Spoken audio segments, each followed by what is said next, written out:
gostava de partilhar sobre o tema da nossa igreja, o Smart Life. Muitas pessoas têm perguntado, não é? Smart Life. Uns perguntam o que é isso? Outros perguntam para que é isso? Tudo tem um propósito, não é? Tudo tem um propósito e um objetivo. O nosso objetivo com o nome Smart Life não é estar na moda. O nosso objetivo não passa por aí, mas passa por uma mentalidade e uma cultura que nós queremos trazer àquilo que estamos a edificar. O conceito de smart hoje é um conceito muito utilizado. Significa, uma palavra inglesa, que significa inteligente. Vocês são inteligentes, vocês sabem isso. É um conceito muito usado. Talvez o mais conhecido é os smartphones, usado pelos telemóveis. Smart significa inteligente e na tecnologia e naquilo onde está a ser usado significa que é alguma coisa que está mais à frente. É alguma coisa... Quando se fala de smartphones, estamos a falar dos telemóveis que têm as maiores potencialidades e capacidades, aqueles que são os melhores. Mas este conceito de smart, ele virou um bocado de moda e passa já por restaurantes, hotéis e por tantas outras, um imenso número de serviços e de empresas. Basta uma pequena pesquisa desta palavra no Google para vermos esta realidade, não é? É um conceito muito generalizado, muito globalizado. E eu comecei a pensar, as pessoas hoje todas querem ter alguma coisa smart, querem ter alguma coisa que seja tecnológica, que seja de ponta, que seja mais à frente, que esteja mais à frente. As pessoas querem ter coisas smart, mas muitas vezes não vivem vidas assim. Muitas vezes há pessoas que têm muita tecnologia, em termos de tecnologia, em termos daquilo que possuem, ou daquilo que usam, ou daquilo que manuseiam, têm coisas muito avançadas, mas depois a sua vida tem tantas deficiências, tem tantas precariedades, tem tantas dificuldades. Eu comecei a pensar, por que não aplicar este conceito à vida? Porque o que é que me adianta a mim ter muita coisa smart, muita coisa tecnológica, muita coisa boa e depois ter uma vida medíocre? Ter uma vida insatisfatória, ter uma vida familiar insatisfatória, deficitária, uma vida relacional muito negativa, uma vida profissional também que não tem progresso. Do que é que adianta tudo isso? O mais importante realmente é a nossa vida. O mais importante, sem desprimor para tantas outras tecnologias e que são boas, que facilitam a vida e muitas coisas, mas o mais importante é a nossa vida. Viver uma vida smart, viver uma vida inteligente, e era sobre isso que eu gostava também de partilhar convosco alguma coisa que eu tenho pensado. E um dos slogans que nós temos é: a vida é fantástica, é preciso saber vivê-la. Ou seja, muitas pessoas dizem assim: a vida é tão complicada, a vida é tão difícil, a vida é tão má. Nós estivemos na rua a partilhar com algumas pessoas, a divulgar um bocado este trabalho que ia começar, e houve uma senhora que disse: eu devo ter algum feitiço. Eu devo ter algum feitiço que a vida, para mim, a vida não me corre nada bem. Eu disse: olha, se tem algum feitiço, eu conheço um Deus que pode quebrar o seu feitiço. E tivemos ali alguma conversa e ela precisava falar, e às vezes o mais importante é ouvir as pessoas. E realmente vemos como as pessoas estão tão carregadas, tão deprimidas, tão negativas. Hoje vivemos dias de muita dificuldade, muita pressão. A tecnologia é muito grande, mas a qualidade da vida das pessoas hoje está muito posta em causa em diversas áreas. Mas aquilo que eu acredito é que a vida é fantástica. A vida pode ter muitas componentes difíceis, complicadas, adversas, mas a vida é fantástica. Aquilo que nós precisamos é saber vivê-la. Saber viver da melhor maneira, ou seja, ter inteligência, ter sabedoria para lidar com as questões da vida, para lidar com as situações da vida. E eu percebo que muitas pessoas ficam à espera que a vida lhes corra bem. Muitas pessoas ficam à espera que alguma coisa que lhe aconteça de boa. Ficam à espera dos acontecimentos. Eu quero dizer, a esmagadora maioria vive assim. Vive à espera que os ventos mudem, que as coisas mudem, que as circunstâncias mudem. Eu tenho pensado muito sobre isso e eu acho que nós não podemos depender dos ventos. Nós não podemos ficar à espera dos ventos. Há uma história muito interessante de dois alentejanos se vocês me permitem, não sei se há aqui algum alentejano, e não é nenhum desprimor, de maneira nenhuma, eu gosto muito do Alentejo, dos alentejanos. Mas a história é assim, eu tenho que contar como ela é, não é? 2 alentejanos, eles estavam ali debaixo do chaparro, à sombra, no tempo de descanso. E um dizia assim: compadre, está vendo ali o mesmo que eu? Compadre, estou a ver ali à nossa frente. Compadre, uma nota. E compadre, veja bem, uma nota de 100 euros. O outro dizia assim: compadre, eu nunca tinha visto uma nota de 100 euros. Compadre, que coisa impressionante, eu pensava que isto só havia lá em Lisboa. Bem, isto já foi uma coisa que eu meti aqui, não é? Isto não fazia parte da história. O meu ADN é lisboeta está aqui agora. Ok, vamos passar isso. Mas eu depois vou dizer assim: compadre, se o vento muda, ganhamos o dia. Vou-vos dar algum tempo para vocês entenderem. Vou tirar o sotaque alentejano, que foi um bocado mal feito, mas para vocês entenderem melhor. Ele disse: se o vento muda, ganhamos o dia. Eles estavam à espera que o vento trouxesse a nota. Bem, esta história pode ser assim um bocado de piada, mas muitas pessoas vivem assim. Muitas pessoas vivem à espera que o vento mude para que lhes traga alguma coisa de boa. E essa é uma forma errada, essa não é uma forma smart de viver a vida. Essa não é uma forma inteligente de lidar com a vida. E a grande questão não é o que acontece na vida, não é o tipo de ventos que surgem na nossa vida, mas é a nossa atitude, a maneira como lidamos com isso, ou seja, a questão da nossa inteligência. Um grupo de psicólogos dos melhores dos Estados Unidos, eles fizeram um estudo, eles juntaram um comitê dos melhores psicólogos nos Estados Unidos. Eles começaram a pensar o seguinte: nós psicólogos temos nos debruçado muito sobre as questões negativas da vida. A depressão, a solidão, a ansiedade, a preocupação e todas estas questões negativas, e os psicólogos têm estudado muito isto. Porque é que isto surge? Quais são os sintomas? Como lidar com isto? Como superar isto? Mas a dada altura, os psicólogos começaram a pensar o seguinte: nós temos estudado tanto sobre as questões negativas da vida e há muito poucos estudos, ou nenhum estudo sobre as questões positivas da vida. Ou seja, em vez de nos concentrarmos tanto em como superar as questões negativas, é como viver uma vida feliz. E eles juntaram um comitê dos melhores para fazer um estudo exaustivo sobre, de alguma forma, a ciência da felicidade. Como ou quais são aquelas causas ou aquele tipo de coisas que realmente nos podem e que nos fazem realmente felizes. Interessante. E eles, durante um tempo, fizeram este tipo de estudos. E esses estudos provaram, bem, que a felicidade e a realização não são encontrados nas nossas circunstâncias, na nossa conta bancária, nas nossas posses materiais e conquistas. Pelo contrário, o que a pesquisa revelou foi que a felicidade vem pela forma como vivemos a nossa vida e pelas atividades em que decidimos investir o nosso coração, mente, alma e força. Eles fizeram um estudo com muitas pessoas, diversos tipos de comportamentos, e este foi o resultado. Não dependia das circunstâncias, não dependia de um sem número de situações que a maioria das pessoas pensam que é isso que precisam para serem felizes. E eles provaram com esse estudo que não tinha nada a ver com isso. Tem a ver com a maneira como vivemos, como lidamos, como gerimos a nossa vida. Interessante. E eles também dizem nas conclusões que a felicidade vem como um subproduto de uma vida bem vivida. Mais uma vez, Smart Life. Uma vida inteligente. Uma vida que é bem vivida, independentemente das circunstâncias, independentemente de condições ou tantas outras coisas.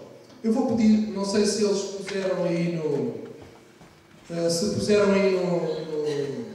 dispositivo algumas frases. Oh meu amigo. Ok, sem exceção, pessoas que consistentemente são felizes fazem. Obrigado. Obrigado, estragaste a minha pregação. Obrigado. Conseguiste até. Obrigado. Isto é tudo gente muito. É tudo pessoal que está me amando. Sem exceção, pessoas que consistentemente são felizes fazem apesar de alguma coisa e raramente por causa de alguma coisa. Elas decidem ser felizes em vez de esperarem que a felicidade venha a bater-lhes à porta no meio do dia. Muito interessante este pensamento. As pessoas que são felizes de uma forma consistente fazem apesar de alguma coisa e raramente por causa de alguma coisa. Ou seja, na presença de situações difíceis e não porque tudo está fácil. Elas decidem ser felizes em vez de esperarem que a felicidade lhes bata à porta. Não ficam à espera que o vento mude, mas elas decidem tomar proativamente, tomar alguma atitude, tomar alguma iniciativa. Podes tirar, André, obrigado, em relação a isso. As pessoas colocam o foco no que lhes acontece e ficam à espera que lhes aconteçam coisas melhores. Isto é aquilo que a maioria das pessoas faz isto. Ficam passivas. E gastam energias que deviam usar para reagir da melhor maneira, a lamentar da pior maneira. Muitas pessoas gastam as suas energias a pensar no que lhes acontece, em vez de pensarem no que é que estão a fazer diante daquilo que acontece. E isto é que impede esta falta de inteligência. E isto de vida inteligente não tem nada a ver com grau académico, não tem nada a ver com QI, não tem nada a ver com isso, tem a ver com atitude. Tem a ver com atitude. Alguém disse que a vida é 10% do que te acontece e 90% de como reages a isso. Infelizmente as pessoas fazem o contrário aqui. Concentram 90% da sua atenção no que lhes acontece e 10% de como reagem. E as pessoas invertem isto e é isso que causa tanta dificuldade para serem realmente felizes, para serem bem-sucedidas, para progredirem na vida. Nós não controlamos aquilo que nos acontece, mas nós podemos controlar a forma como reagimos àquilo que nos acontece. E é aqui que tem que estar o nosso foco. Não apenas aquilo que acontece, que te acontece, mas aquilo que em ti acontece.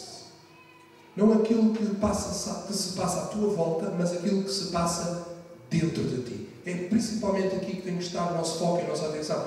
Eu acredito que o nosso futuro e o nosso sucesso é determinado não por aquilo que nos acontece, mas por aquilo que em nós acontece. Aquilo que acontece dentro de nós, aquilo que acontece no nosso interior. E isso nós podemos controlar. Aquilo que acontece dentro de nós é uma decisão nossa. Há pessoas que às vezes diziam assim: eu não posso controlar. Às vezes dizem: deixa de estar preocupado. Eu não posso controlar diante destas circunstâncias. Pode. É uma decisão nossa. Aquilo que se passa dentro de nós é uma decisão. Nós não podemos controlar aquilo que entra na nossa vida, nós podemos controlar aquilo que sai da nossa vida. Podemos controlar a nossa reação. E as boas notícias é que o nosso futuro e o nosso sucesso dependem daquilo que se passa dentro de nós. Por isso, dependem da nossa atitude. Eu gosto muito de uma frase que é um dos lemas da minha vida, que é: a atitude determina a altitude. Ou seja, o tipo de atitude que eu tenho que vai determinar o quão alto e longe eu vou chegar. Então não depende, mais uma vez eu repito, e talvez vou ser um bocado repetitivo, não depende das circunstâncias, daquilo que está à minha volta, mas da minha atitude, da minha decisão, da minha postura. Alguém disse: a busca pela felicidade é uma questão de escolha, é uma atitude positiva que resolvemos expressar, e é indiscutível que as nossas circunstâncias não são as coisas que nos tornam alegres. A busca pela felicidade é uma jornada interior. Tem a ver com aquilo que se passa dentro de nós. Eu gostava de partilhar convosco um texto da Bíblia que fala muito sobre isto também. Fala sobre viver uma vida inteligente. Se Tiago vivesse nos nossos dias, eu sei que ele ia falar sobre Smart Life, mas pronto, naqueles dias ainda não havia muito este conceito. Tiago capítulo 1, e eu vou pedir ao André para pôr ali o... Infelizmente não temos os slides, mas temos o que temos. Tiago capítulo 1, versículo 2, diz assim: devem sentir-se profundamente felizes ao terem de passar por várias provações. Isto está mesmo escrito na Bíblia. Tiago capítulo 1. Devem sentir-se profundamente felizes ao terem de passar. Muitas pessoas alegam a infelicidade que têm ou que sentem por causa das provas que passam, das provações, das dificuldades. E eles dizem: como é que eu posso estar diferente se eu estou a passar por isto, se eu estou a passar por... Mas o que a Bíblia diz assim é o seguinte: olha, vocês tenham por motivo de grande alegria e de felicidade quando vocês passam por situações difíceis, caóticas, circunstâncias adversas. Vocês aprendam a desenvolver felicidade nesse tipo de situações e nesse conjunto de... Tiago até fala em várias provações, não apenas uma, mas tenham alegria em passar por provas. Vamos passar aí mais o versículo seguinte, e diz assim: pois sabem que uma fé assim provada dá como fruto a perseverança. Ou seja, o que Tiago está a dizer é o seguinte: Não é para sermos de alguma forma sadomasoquistas, termos prazer no sofrimento e na dor e nas coisas negativas. Não é tanto por aí. Mas nós podemos alegrar-nos com as coisas negativas e com as coisas difíceis por causa daquilo que essas coisas podem produzir na nossa vida. Tiago diz que se nós tivermos a atitude certa, porque isto não é automático, nós precisamos de uma atitude certa, coisas negativas podem produzir coisas positivas na nossa vida. E Tiago está a dizer que todas essas provações podem produzir perseverança, que é uma coisa muito positiva na nossa vida. É a capacidade de aguentar, a capacidade e a força que nós podemos ter na vida. Ou seja, isso pode desenvolver a perseverança, pode desenvolver maturidade. Eu penso no exemplo do atleta. O atleta é alguém que se alegra nas provas que faz. Certo? Lembram-se disso?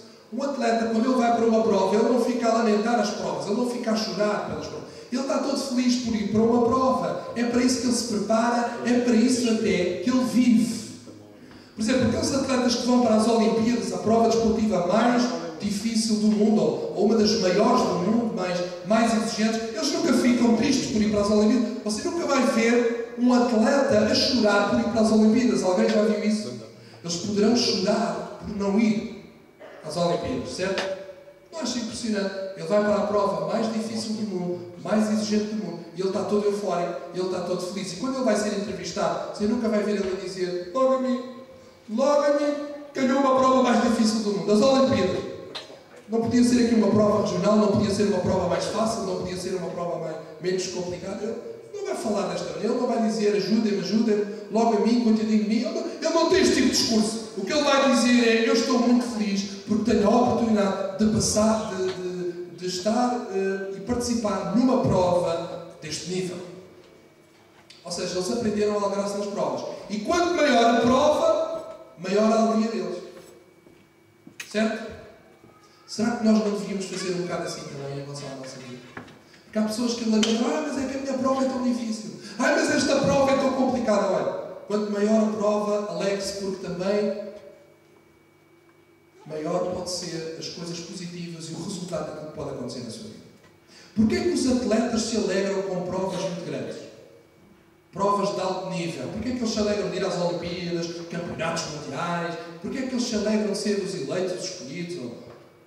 Porque eles sabem que são essas provas que são difíceis e complicadas, são elas que os levam ao pódio. São elas que os levam às medalhas. E é aí que eles têm o foco. Eles alegram-se, não é para pensar: esta prova é tão difícil, eu vou ficar com uma lesão, eu vou ficar com uma dor, eu vou fartar de transpirar. Não é aí. Eles pensam assim: se eu passo esta prova, se eu supero esta prova, eu vou ao pódio, eu tenho uma medalha, eu vou ser um vencedor. E é por isso que eles se alegram. E é aqui que tem que estar o foco da nossa atenção também, entendermos que são essas provas que tantas vezes lamentamos, são elas que nos levam ao pódio. São elas que fazem de nós mais do que vencedores. Nós precisamos delas. Fazem parte da vida. E é isso que nos pode realmente levar àquele lugar onde, afinal, nós desejamos um lugar de felicidade, de bênção, de sucesso e tantas outras coisas. No versículo 4 diz: procurem ser perseverantes até ao fim, para chegarem a ser completamente perfeitos, sem faltar nada. Já está a falar que também essas provas trazem desenvolvimento, levam-nos à maturidade, levam-nos à perfeição. Tiago não está a dizer que nos tornamos perfeitos, mas de alguma forma vamos nos aperfeiçoando com tudo isso.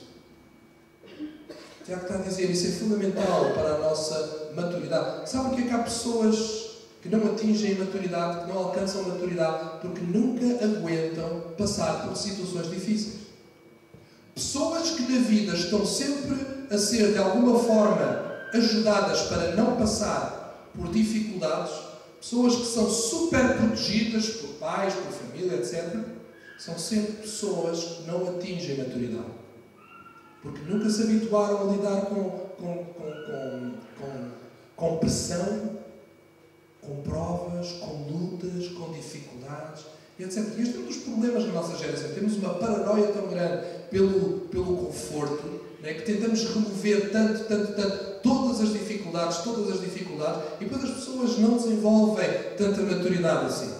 Este é um dos problemas, por exemplo, dos nossos governantes. De alguns governantes. Eles chegam ao poder, chegam onde chegam, mas não têm maturidade. São meninos mimados. Porque nunca passaram por pressões, nunca passaram por dificuldades na vida. Alguns deles nem nunca passaram pela pressão de acabar uma licenciatura.